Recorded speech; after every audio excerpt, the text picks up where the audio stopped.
Welcome back again dear friends. मैं हूं अमरिंदर कुमार आजाद और आप लोगों का एक बार फिर से स्वागत करता हूं अपने यूट्यूब चैनल शांति क्लासेस पर। डियर फ्रेंड्स, आज हम लोग इस वीडियो लेक्चर में फेहमन लेक्चर का चैप्टर नंबर 5 यानी कि टाइम एंड डिस्टेंस देखने वाले हैं, जिसमें हम लोग मुख्य रूप से 3 पॉइंट्स को आज इस वीडियो लेक्चर में कवर करेंगे: मोशन, टाइम और शॉर्ट टाइम। तो स्टार्ट करते हैं बिना समय गवाए हुए। यदि आप लोगों ने चैनल को सब्सक्राइब नहीं किया तो सब्सक्राइब कर लीजिए, बेल आइकन क्लिक कर लीजिए, वीडियो को लाइक कर दीजिए और अपने दोस्तों के साथ इस वीडियो को शेयर करना बिल्कुल भी मत भूलिएगा। तो मोशन मोशन क्या है, इन सब चीजों को हम आज की इस वीडियो लेक्चर में सबसे पहले समझने वाले हैं। तथा फिजिक्स हमेशा ऑब्जर्वेशन पर डिपेंड करती है, खासकर क्वांटिटेटिव ऑब्जर्वेशन पर। जब हम ऑब्जर्वेशन को प्रिसाइसली मेजर करते हैं, तभी हम नेचर के मैथमेटिकल लॉज डिस्कवर कर पाते हैं। हिस्ट्री में देखा जाए तो 350 साल पहले मोशन को फिलोसफिकली स्टडी किया जाता था, स्पेशली बाय अरस्तु। अरस्तु के आप लोगों ने मोशन के कॉन्सेप्ट पढ़े थे, वो अधिकतर जो रहते थे वो फिलोसफी पे बेस्ड रहते थे। उनका मानना था कि सोचना, विचार करना, उसके बारे में थिंक करने से ही हम उसे पढ़ पाएंगे। उस समय लोगों की सोच थी कि केवल सोच विचार यानी लॉजिकल रीजनिंग से ही मोशन को समझा जा सकता है, एक्सपेरिमेंट की कोई जरूरत नहीं है। उस वक्त के लोग समझते थे, मोशन को पढ़ने का ये तरीका था। पर उसके बाद आए गैलीलियो साहब ने क्या किया, तथा इन्होंने पहले बड़ा बदलाव किया। और सबसे बड़ा बदलाव उन्होंने क्या किया, उन्होंने मोशन पे एक्चुअल एक्सपेरिमेंट किए, मोशन को करके दिखाया। उन्होंने एक इंक्लाइंड प्लेन लिया, ठीक है, वो इस प्रकार का एक इंक्लाइंड प्लेन लेते हैं। एक्सपेरिमेंट को आप यूट्यूब पे जाकर देखिए तो ज्यादा बेहतर है, ठीक है। इंक्लाइंड प्लेन लिया। उसके बाद उन्होंने इस इंक्लाइंड प्लेन पर स्टैंड थ्रू लिया और उस पर एक बॉल को रोल कराया, ठीक है। बॉल को इंटरवल, एक सेम इंटरवल के बाद उनको रोल कराया, ठीक है। सेम इंटरवल के बाद मतलब एक बॉल छोड़ा तो हम एक फिक्स इंटरवल के बाद दूसरा बॉल को हम छोड़ रहे हैं, फिर एक सेम इंटरवल के बाद हम फिर से एक बॉल को छोड़ रहे हैं। इस प्रकार का एक एक्सपेरिमेंट उन्होंने किया। क्योंकि उनके पास कोई एक्यूरेट क्लॉक्स नहीं था, उस वक्त घड़ी का आविष्कार नहीं हुआ था, ठीक है। तो एग्जैक्ट एक्यूरेट क्लॉक्स नहीं था, तो उन्होंने पल्स बिट्स को टाइम मापने के लिए यूज किया। जो पल्स आपका चलता है, ठीक है, ठीक है, जो इंसान का पल्स चलता है उसी को टाइम माना कि भैया एक फिक्स टाइम के बाद पल्स हमारा चल रहा है। तो पल्स बिट को ही उन्होंने क्या माना, टाइम माना। और एक पल्स चल रहा था तो एक बॉल रखा, फिर पल्स चला तो फिर एक और बॉल रख दिया, फिर पल्स चला तो फिर एक और ये मतलब नीचे नहीं रख रहे हैं, ठीक है। मैं फिर से इसको करके दिखाता हूँ ताकि आप कंफ्यूज ना हो जाए, ठीक है। उन्होंने क्या किया, इंक्लाइन प्लेन लिया एक, ठीक है, उनका एक पल्स चला तो यहाँ पे बॉल उन्हें छोड़ दिया, बॉल छोड़ा तो ये आगे बढ़ेगा ना, आगे बढ़ के कहीं पे गया, ठीक है। फिर से हमने क्या किया, फिर अगला एक पल्स चला तो हमने एक बॉल और छोड़ दिया, तब तक ये नीचे जाएगा और ये आगे बढ़ेगा। तो इस प्रकार से बॉल एक समय इंटरवल के बाद आपको कहीं देखने को इस प्रकार से बॉल देखने को मिलेगा, ठीक है। तो पल्स बिट्स के साथ हम लोग उन्होंने टाइम्स को मापा। तो देखो जुगाड़ हर जगह है, जरूरत था तो उन्होंने जुगाड़ लगाए कैसे हम टाइम को मेजर करें। उन्होंने टाइम को इस प्रकार से मेजर किया। हर पल्स पर उन्होंने बॉल की पोजीशन मार्क की, ठीक है, कि हमारा जो बॉल छोड़े हैं वो कहाँ कहाँ है। एक पल्स हुआ तो वो कहाँ पे था, ठीक है। दूसरा पल्स आया तो वो बॉल कहाँ कहाँ था, ठीक है। मैंने बताया ना कि बॉल अगर यहाँ पे छोड़ा तो अगला पल्स में ये बॉल कहाँ पे गया, दूसरा बॉल तो यहाँ पे हम रखेंगे पर ये बॉल कहाँ रखा।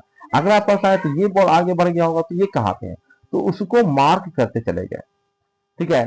थोड़ा मेहनत वाला काम है लेकिन उस वक्त के लोग इससे मेहनत करते थे।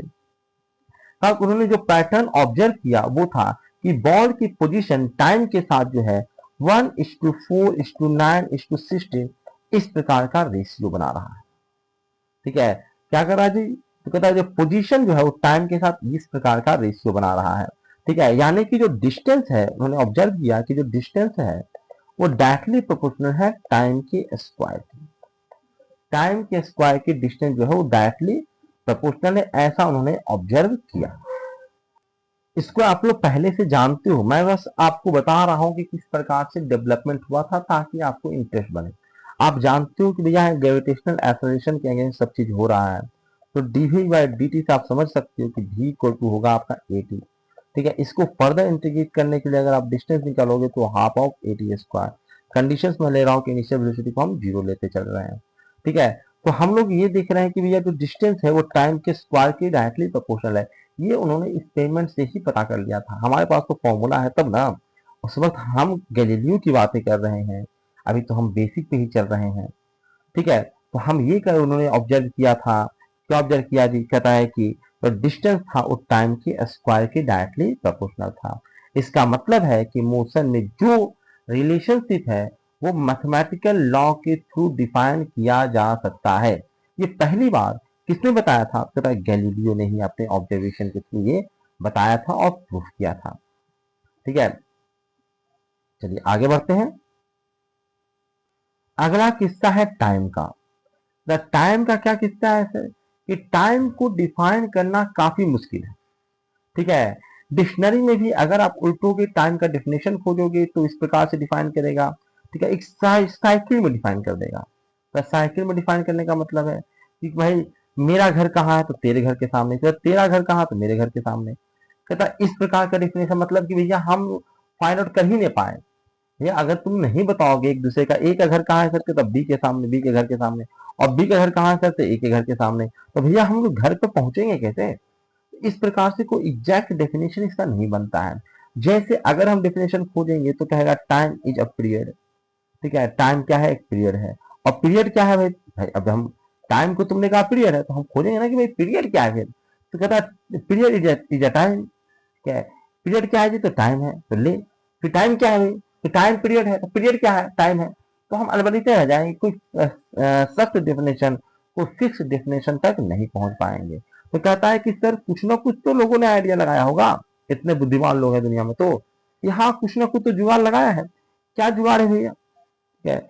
जुगाड़ क्या है? उसको जब जुगाड़ देखा जाए तो जुगाड़ आपका ये वाला है। Time is what happens when nothing else happens.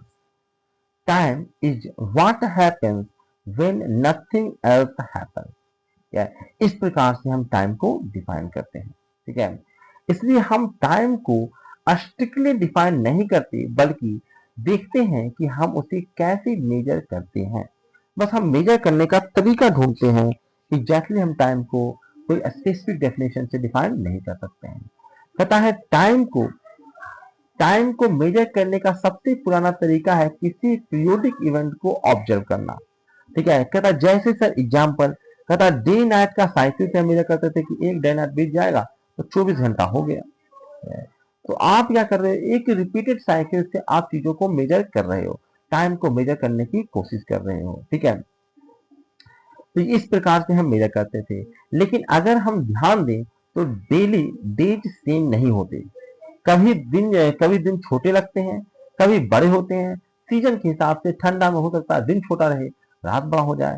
तो हमारा यहाँ पे गड़बड़ी होना शुरू हुआ, क्योंकि एग्जैक्टली सीजन के हिसाब से जो डे और नाइट का जो हिसाब रहता है वो अपना बड़ा छोटा होता रहता है।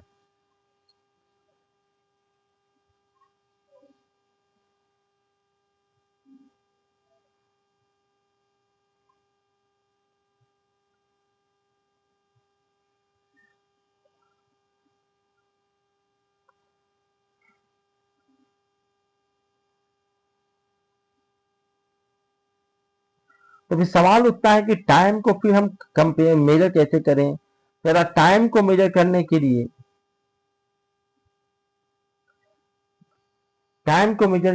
लिए, हम पीरियोडिक डिवाइस से कंपैरिजन करते हैं। जैसे हमारा एक है कहता आवर ग्लास। ठीक है, एक होता है आवर ग्लास। तो आवर ग्लास क्या होता है सर?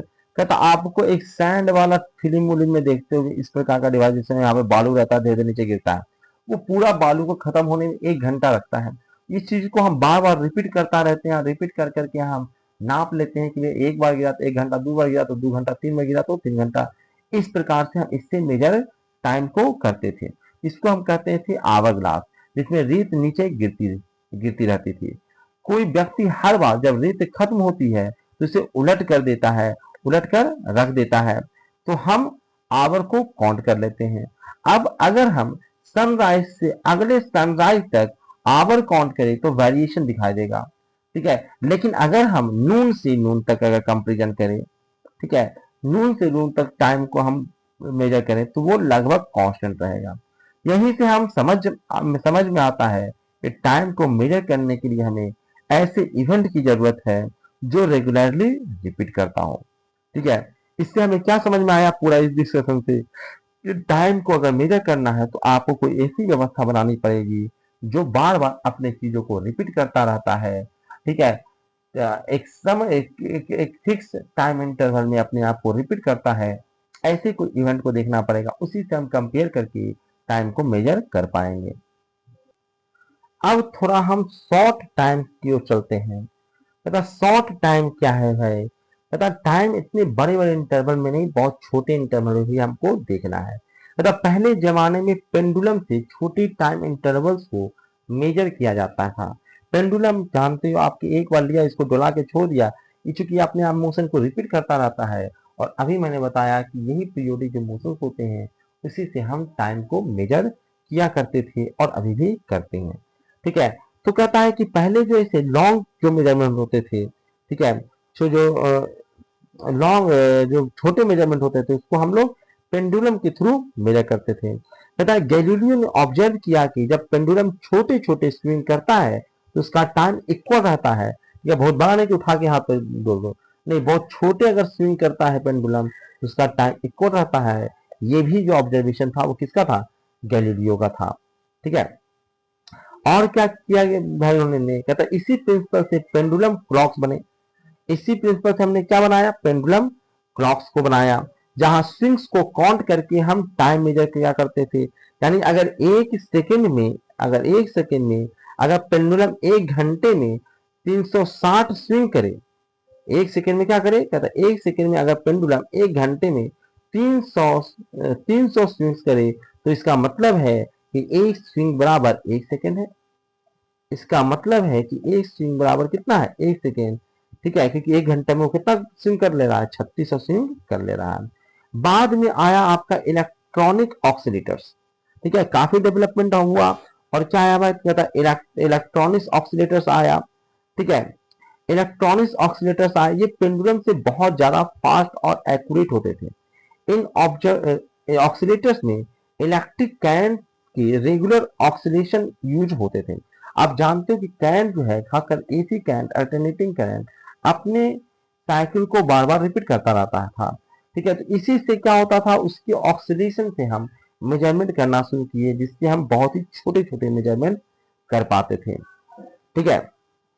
कहता है इन ये ऑक्सीलेशन थे को हम क्या कर लेते थे? कैलिब्रेट कर लेते थे, और कैलिब्रेट करके हम मेजरमेंट में यूज करते थे। अब देखो एक और समस्या आती होगी, कहते होगी सर वो तो ठीक है लेकिन हम कैसे पता करें कि इसका एक ऑक्सीलेशन कितना टाइम के बराबर? ठीक है, कहता है कि जब भी आपको कोई किसी का टाइम इंटरवल, भाई इसका ऑक्सीलेशन इसका टाइम पीरियड बताओगे तभी ना।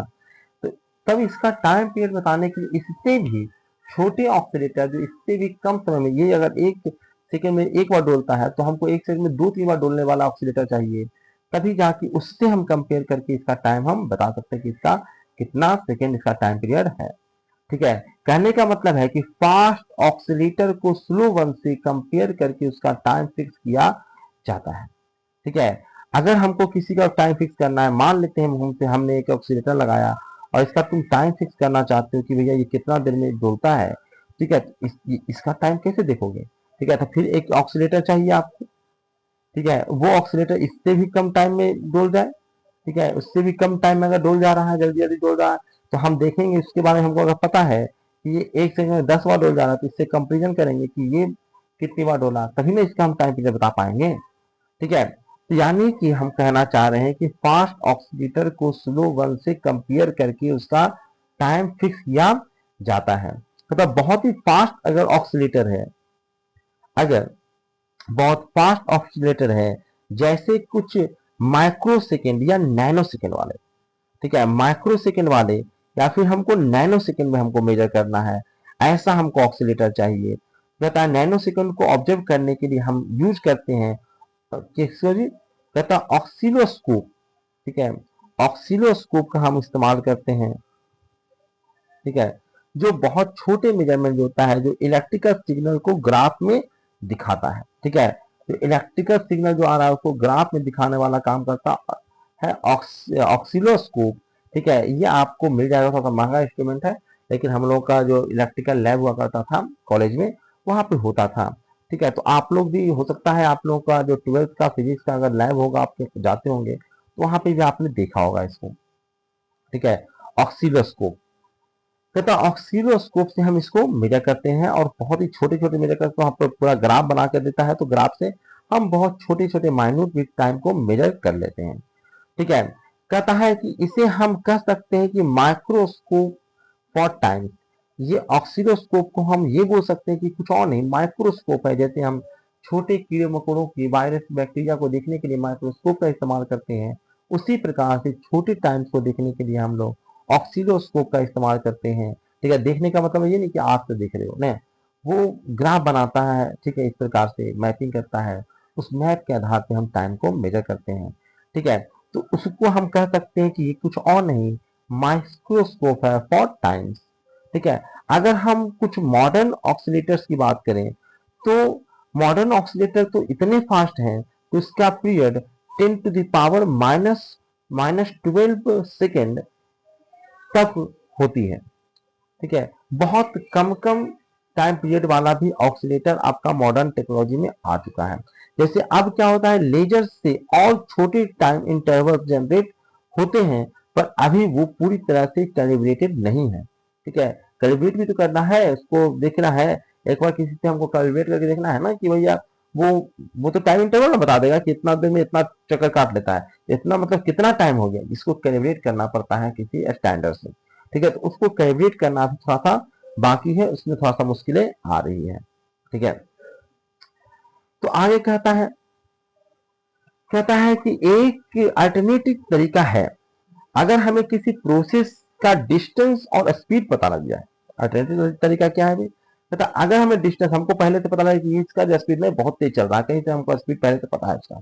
ठीक है, और किसी डिस्टेंस ट्रेवल किया है तो वो हमको पता लग जाए, तो हम क्या कर सकते हैं कि अगर हम डिस्टेंस को स्पीड से डिवाइड कर दें, तो हम टाइम कैलकुलेट कर सकते हैं। तो ये काम हम कर सकते हैं।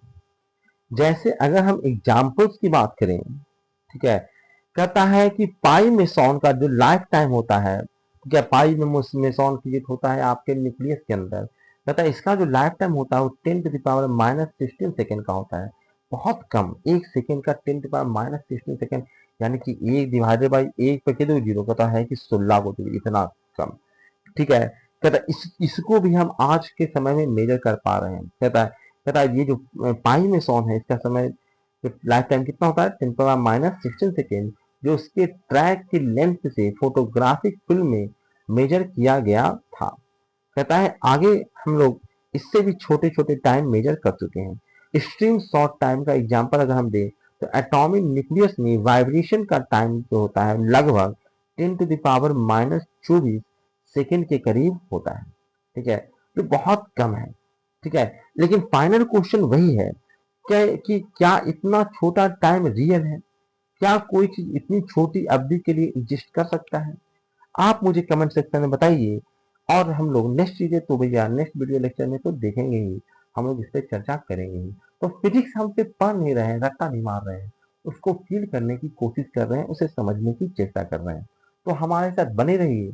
ठीक है, चैनल को सब्सक्राइब कर लीजिए, बेल आइकन को क्लिक कर लीजिए, वीडियो को लाइक कर दीजिए, और डिस्क्रिप्शन में लिंक होगा, वहां पे भी आप क्लिक करके हमसे जुड़ सकते हैं। चाहे आप फेसबुक पे जुड़ना चाहें, व्हाट्सएप पे जुड़ना चाहें, या इंस्टाग्राम पे जुड़ना चाहें, या फिर आप टेलीग्राम पे हमसे जुड़ना चाहें, हर जगह हम हैं।